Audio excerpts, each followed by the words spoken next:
Hey everyone, Rascal here. And Mama, welcome to our podcast. Today we're covering one of the Power Rangers series, just simply titled RPM. Yes, in this particular series, an evil virus called Venjix has destroyed most of the Earth, leaving only one city protected, of course the one they're in. There, a new Power Rangers team comes together to save the world. Yes, and before we start, be sure to like, subscribe, and click notification bell to update future podcasts and multiple pause videos. Absolutely. Now this was our second series. Schenkinger is the first, which we're still watching, and this is our second one. And this one this is the first one we've completed. Yes, and this one, we had realized that for Power Rangers, they have the Japanese one, it's a little more action-oriented and story like you're watching anime, and then the westernized versions, they're more goofy and silly. And westernized! Yes! And then you get to RPM, and then they go off the rails going Terminator. Suddenly, but instead of the silly thing, let's have the world end and have one city be left on the planet and everything be desolate. It's like, okay, they really went the whole other direction this time, because you won't be laughing at us now! Oh my gosh! So they had some interesting backstories in here, which you actually didn't get to see until almost the end of the series, which is really different from what you're used to normally seeing. Yeah, and at one point when we were seeing it, was like one after the other. It wasn't like sparse, like you see one now, another later, another one near the end. After one after the other, it would tell you Red Ranger, Blue Ranger, Green Ranger, so forth. It just kept going in order. They were like, oh, and then Yellow Ranger got like 2 parts to herself. Yeah. So they made sure, I guess, everyone got the appropriate amount of backstory and screen time and their motivations to becoming Rangers. Mm-hmm. And there were even points where they tried to interconnect it, right? Yes, definitely. Okay, so I think we should go Ranger by Ranger. Let's start with Black Ranger first. Yes. Who was supposed to be the cool one. And he had the dark, brooding personality. He was the biggest in terms of body mass, like being muscled and tall. So he was supposed to be a figure that was brooding, yet slightly intimidating. Yeah. And he doesn't remember his backstory. He just remembers his name. He remembers he's looking for something or somebody, and that was it. So throughout the show, they still reveal what his backstory is, what he's looking for. He'll eventually get his memories back, but we won't spoil the big thing about that. Exactly. And of course, he meets next the Green Ranger, who's the Deku of this team. Right. He's very he's like Deku in terms of that he's really supposedly shy, spastic.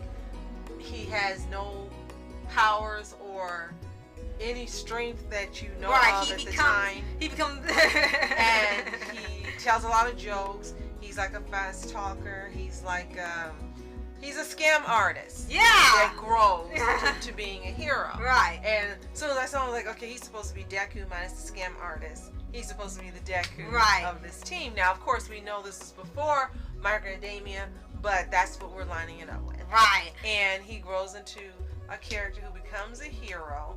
And I do like the way that was done in here. He didn't go from A to Z in like 2 episodes. It literally took him the entire series to grow into a hero that not only the team was proud of, but he could be proud of himself. And I think that made it a worthwhile journey, because you really know what to expect of him when you first saw him. Yes.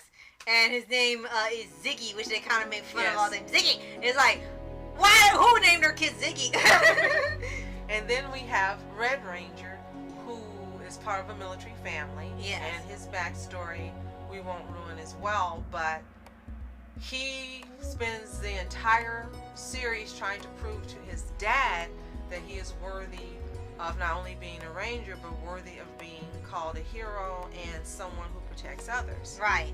And that comes to conflict quite a few times throughout, especially when another character is, they're supposed to give out medals, for like medals of honor, and when another character gets it and they weren't even leader of the team, and that really hurts him because he figures like he doesn't care what he's doing, like he's doing all this to prove part of it to prove himself, and then he gives it right to a new person. He feels like, maybe he just doesn't care, but it gets resolved later, but it does add some depth to him, like this is why he's so tunnel vision about the missions and everything. He wants to do it right because he wants to prove that he can do it. But it's obvious that he is a leader from the beginning.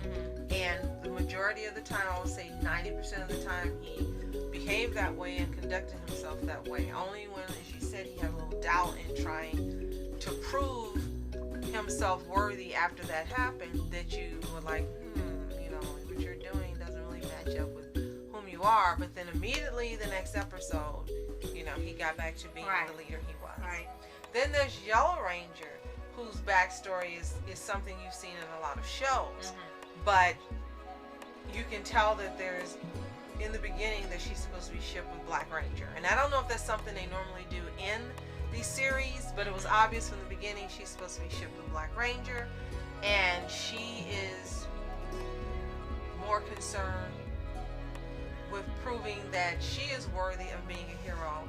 And her backstory really focuses on her being a woman, and a woman a woman and a girl who had parents who were of means, wealthy, and trying to prove her worth other than by worth in dollars. Right. And she gets like a 2-part episode with that, and it actually isn't as bad. It's not really that bad because then, you know, you've seen it before, but they still represent a way where, you know, she has a heart. She started out one way, saw that this was not the way to go and what it can lead to, and she wanted to change and be better and help people. By becoming a ranger, she can help others because she had lost somebody close to her.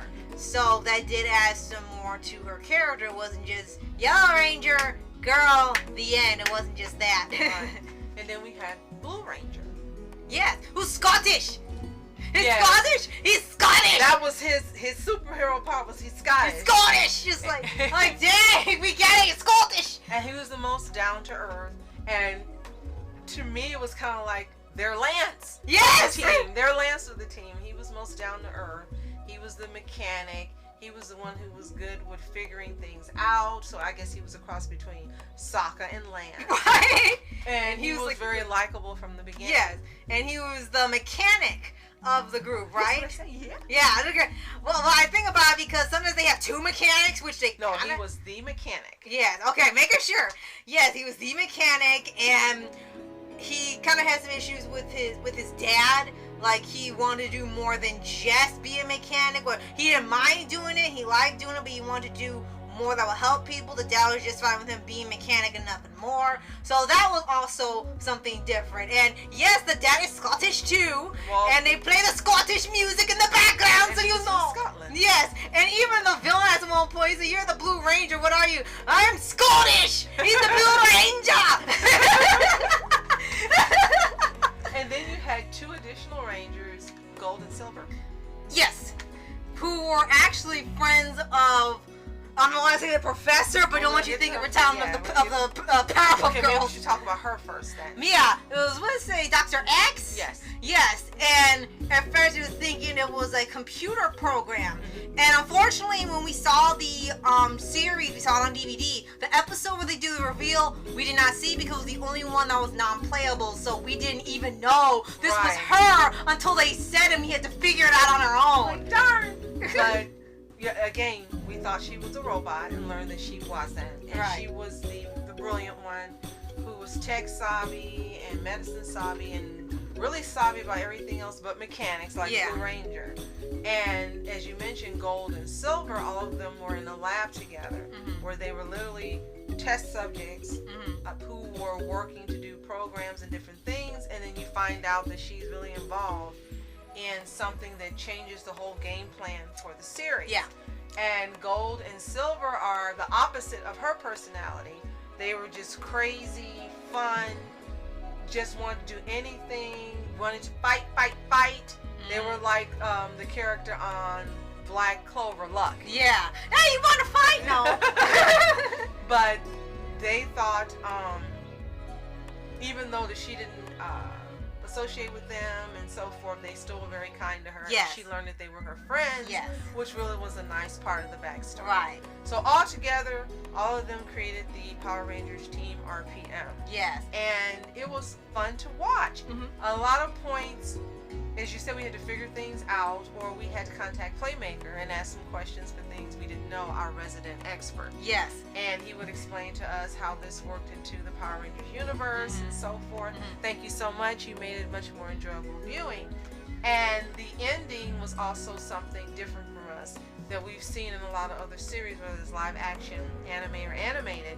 We weren't used to seeing how this ended, and we were like, "That's it? That's how it finishes?" Yeah. Like, and we were that's just stunned. We were expecting something like totally an aftermath different. and everything. Yeah. So we were expecting something totally different. We won't spoil that for you either. Right. But we're glad that this is one that we finished completely because, as Playmaker explained to us, this was kind of different in terms of how the other shows had been up to that point. Yeah. And it takes place in the 2000s. 2000s Yeah, in the or 2000s. 2010s. So yeah. it's an earlier version where they made a change in how the Western version was presented. And as you said, it was supposed to be more dark and more action and so forth. So I'm glad that we got to watch it. Yeah. And then there's even a point where they do kind of make fun of themselves when they have their humorous parts. It's not just dark and gritty the whole time. They do have comedy. Definitely. And there's a point where, you know, where you always see the transformation sequences and the vehicle stuff and the stuff that's clearly toys. And then there's a point where the Rangers are aware and they're like, you know, I know there's always this weird symbol behind us and these flashy things around us when we transform. Why is that? Well, that's because the suits work like that and they help to adjust to your bodies. And it's like, well, then why does the car have to transform and have eyes? And the most funny part about it is I had asked those exact two questions right prior to them answering those questions. And Rascal will tell you, somehow I have a knack for doing that. I'll ask a question and immediately the character on screen answers it. Yes. And I did it both times. And she looked at me like, are you sure you didn't see this before? Did you not see the script? I'm like, I don't know. But my questions were immediately answered. Yes. And those were hilarious because they knew like how weird some of the stuff was, and they were trying to have a reality explanation for the weird anime-esque style effects and the goofiness. They try to have a explanation for it where it won't seem so weird. And apparently they just get to a point where she's like, look, don't ask, it's just part of it. Like, don't quit asking me how this makes sense. And I did. And then the last character who brought a lot of humor, and I'm sorry, I don't remember her name. She was the one who was a reporter. Yeah. And she was just goofy, I don't even know how she got to be a reporter. I don't even know how she's employed. And remember, she made a version of herself that was a robot. Yeah, I think she's in Dino Fury. Oh, I'm sorry, guys. I'm sorry, forgive me. I decided about it. Scratch that. I thought y'all because yes, we are watching that. We were watching it concurrently, and we are watching that now. So forgive me, I got them confused. So back to RPM. It's okay. The entire cast was likable. All of the actors were really likable. They did a really great job in having us enjoy this series. So if you have seen Power Rangers RPM, let us know what you think in the comments below. Do you have a favorite Ranger? Is it the Scottish Ranger? Did you like the change? As Playmaker, let us know. Let us know in the comments. If you haven't seen it, you can get it on DVD. Yes. And I don't know if it's available on streaming. I know it's no longer on Netflix. Yeah. Now the streaming, I'm not sure of either. It's only about 32 episodes. It's a little shorter than a regular series, I think. So I'm glad we were able to get the DVD series. Right. And if you haven't seen it, watch it and let us know what you think in the comments as well. Who was your favorite Ranger? I don't think I have one, unfortunately. I guess if you had to force me to say, hey, which one, you gotta pick one, I'll say the Blue Ranger! Just because they had so much fun with that. Because he was still a character, which is the funniest part about him is that he was Scottish and you better know he's Scottish. You better know the Scottish pride. I was like, come on, we know you're Scottish. And I will say the same thing. I like them all, but if I had to say, I would have to pick two. Yes, blue. And probably red because they were like total opposites of each other. Yes. And for some reason, I like them both. You're right. Hey, so, you see that pairing a lot too. So. Yes. And don't forget to like, subscribe, and click the notification bell to get some future podcasts and Little Paws videos. And Dino Fury. Yep. As well as Shankinger. Right. And whatever other Power Ranger thing we might come about with. So thank you so much for watching. I'm Rascal Entertainment. And I'm Mom Entertainment. Have a fantastic day. Peace.